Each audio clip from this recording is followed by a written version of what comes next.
เชฟชายจะทำวิธีแนะนำวิธีแรกปลาตักแล้วก็กระบี่แรก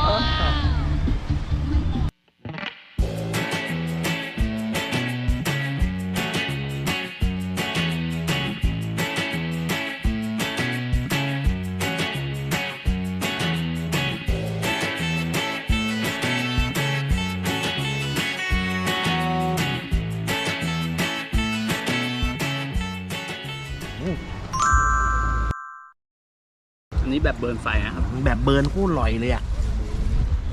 แล้วลองชิมแบบเบิร์นไฟเพื่อนบอกอร่อยมากนี่เราเบิร์นไฟมานะตักสด